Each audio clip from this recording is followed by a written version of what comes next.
Now I'd like to introduce Lulu. Lulu, are you far enough along with lunch? Yes, yes, I am. Oh, good. Well, thanks to Linda.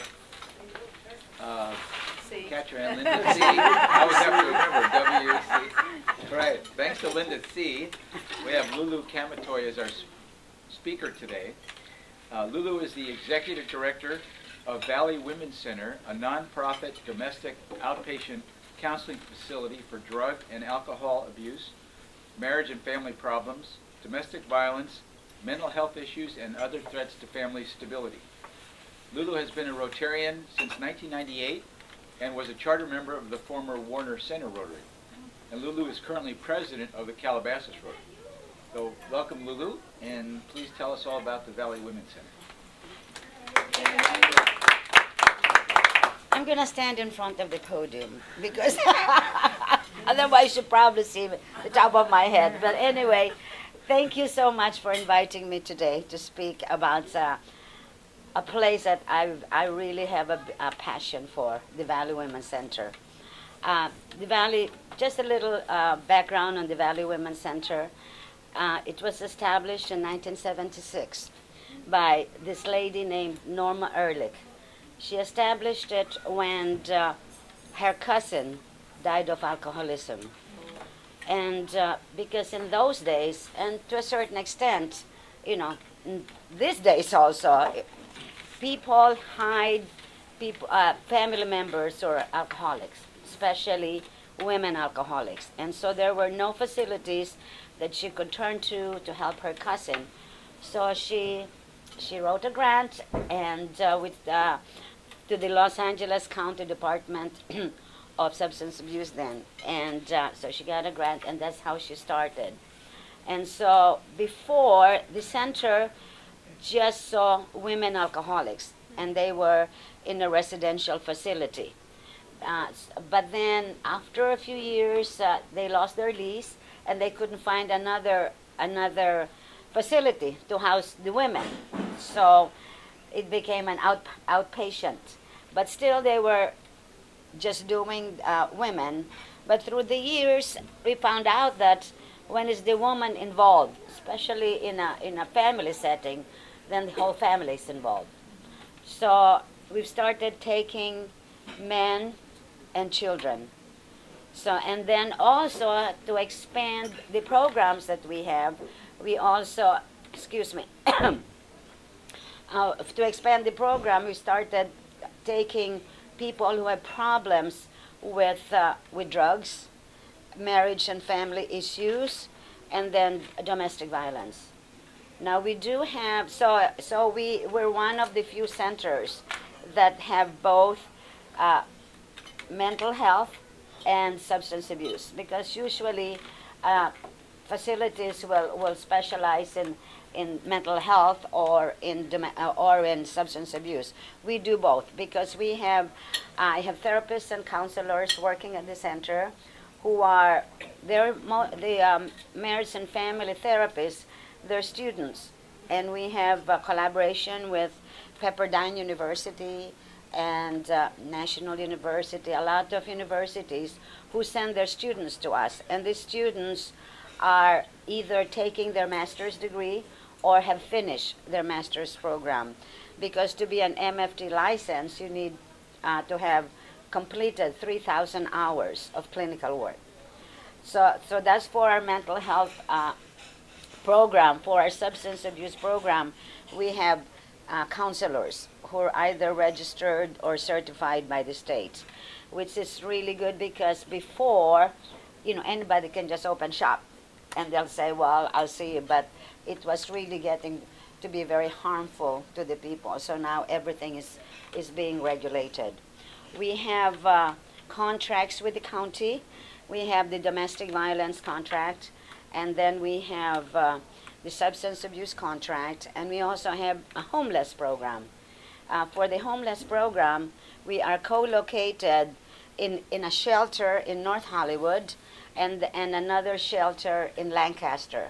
So I send my staff, I have one staff in North Hollywood and one staff in Lancaster. And so this, the homeless people go, to be assessed both for mental health and substance, so that if they need help, then they could always come for help for free. We also will work with schools, and I heard, is it Alana? Yes. Yes, the sad story about your friend. So now we do have programs at the center. I mean, we have, I told you, county contracts, and if people have Medi-Cal or CalWorks, or are part of CalWorks. CalWorks is a welfare to work program, and that's given to parents who have children under the age of 18, and we see them for free, and people with drug problem, and it's very, very rampant, unfortunately, in schools now, and that's where we see a lot of the when kids get into trouble because they really don't know where to go for help. So I have my brochures here, so if you want to pass it along, and we would come to your school if you want, to make a presentation. We were at Canoga Park High School. They have a teen court there. Do you have a teen court at Daniel Pearl? We don't. We have our student body right now is 375. We have a very small School, body. yeah. Well, the teen court program is run by the district attorney, and what it does is that the juveniles, instead of going to a regular courtroom and then they'll have records in there, what they do is there's the excuse me, the summons is sent back to the school, and the person is judged by his or her peers. So they're students from the school that judge this, and somebody approached me about that to see if we can do collaboration with them, because I figured if you have this the drug medical, or your mother or father, they're in Call Wars, then you can come to us for free. And usually, I think a lot of them they're not sentenced to jail time.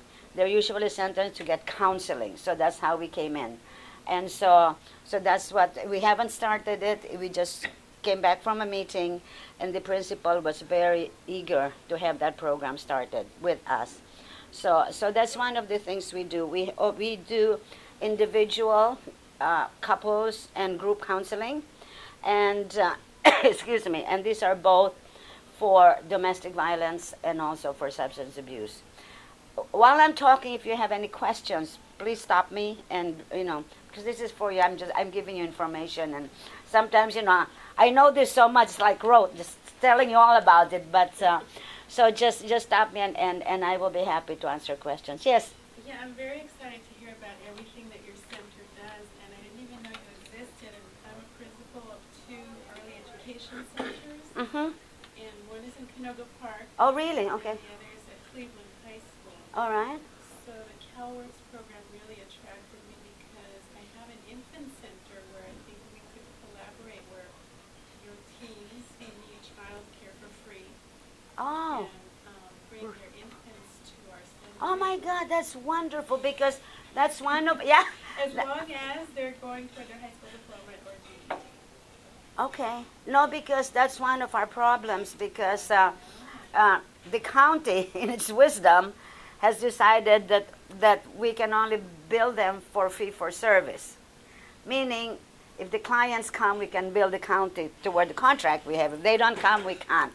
So we don't really maximize our contract with them. One of the reasons, because some of the mothers cannot get child help. And so then... I have 10 spots open. Oh, great. So let's talk after. Let's talk. Oh, super. Yes, thank you. Oh, wow. Yeah. Yeah, my therapist even, asked for a crib because, one client had an infant. And so I saw her in her office holding this infant, and I said, "Are we babysitting now?" And so then we got a donation of a crib, but then I thought, you know what? we're not licensed, we're not certified to take care of the children. And yeah, good. I will talk to you. Thank you so much. Yeah. So, well, anyway, we have support groups in life skills. We have parenting classes. We have relapse prevention, and we have addiction education also. And these are conducted by our counselors who have had a lot of experience on that. Now, for the domestic violence unit, we have the same kind of group sessions, but they're geared specifically toward those who are victims of domestic violence. We do not accept perpetrators at the center. So, our contract does not allow us to do that. We have another program which is called Victims of Crime. Now, Victims of Crime is not based on how much you make, how much you earn. Our other two programs are based on how much you make. They're for the needy. But the Victims of Crime, it's a state-run program, and not very many people know about this. What happens is that if, say, you're accosted in the parking lot, or if you get a burglary at home, or you're a victim of domestic violence, and you suffer trauma, you can apply to the district attorney, or you can call our office, and we'll help you go through the paperwork. And you can have counseling therapy for up to 40 weeks for free, and it doesn't matter how much you make. So please pass it along to your friends, because like I said, it's a good thing to know. And the only requirement we have on that is that you get a police report and you submit it to us, and then we'll do the paperwork. And also, if you happen to be a mom or a dad, your children are covered for that too, because when there's trauma in the family, the whole family is involved. Yeah. So those are the programs that we have. Our offices are from 8 to 5, and then we also accept weekends and evenings, but that's by appointment. We are very client-centered, and what happens is that when we first get a client, we do what's called a telephone intake. So then the client is referred to a therapist or a counselor, depending on what the presenting problem is. And then it's up to the therapist and the client to make arrangements. Yes. Well, I had a question. I didn't want to interrupt your flow of thought there, but I'm curious about what needs you have for volunteers, or donations of goods or money, or how do you... I like that question. We really don't use volunteers on a day-to-day basis, because people have asked us, they want to come and volunteer at the office with the idea that they may interact with the clients. Well, we can't do that because of confidentiality. So we do have volunteers, sometimes at the office, but the volunteers there do clerical work, because there is no interaction with the client. We do need volunteers when we have our fundraiser. We have a big fundraiser every year, and it's in September. Linda has been to that. It's called the Vanity Fair Fashion Show. This will be our 14th year of doing that. We have it at the Marriott, and it's a fashion show, raffle, we have vendors, we have silent auction, and that's when we need a lot of volunteers. We may call on you to, on your Interact Club to do that, to help us with that. And this year is going to be on September 18th. So we need runners, for the silent auction, and also to help us, put things together. So donations, we always accept donation, be it in cash or in kind. Every year we have the holiday toy drive, and that's what happens at the holiday toy drive is that most of our clients are low income. And so we have the children of our clients, we give them toys. And then our clients, we give them gifts. And most of them have never really been to a restaurant, never mind a nice one. So we have it catered by Stonefire Grill. And the kids get pizzas and then we have a band. We have face painter. Linda has been there, her sister. You did that, right? And we still do it, except we have tattoos now because and then we have a Santa, and we take a picture of the whole family and frame it, and each family goes home with a framed picture of the family with Santa. We also give them turkey and all its trimmings. So for the past few years now, my Rotary Club, Calabasas Rotary, has sponsored the holiday toy drive. So I'm hearing some talks now that maybe, they may not want to do it this year. They may want to do something else. So I may call on you, if you want to do that, because it's a very, very rewarding thing. And I'll tell you how that started. I was going to lean here, but this is a mic. But we didn't have this before. It was not even in our imagination to do the holiday toy drive. But around the holidays, maybe around December 1 year, about 4 or 5 years ago, I saw two of my therapists on the phone calling Toys R Us, Macy's, and I said, "What are you doing? Why are you calling all this?" Well, we were in group session, and one of their clients started to cry and said, "You know what? I'm not really looking forward to the holidays because I can't even give my child one toy." So then there were other people in the group, and they all started crying because of that. They couldn't give their children any toys. So I said, "That's not the way to do it. You'll never get anything." So I called my friends. I called 4 friends that I know will readily give us. So in about 2-3 days, we put together something. We were able to gather 100 toys. And I said, "Get all our clients in here." And so that's how it started. So we gave the kids toys, and the parents were happy.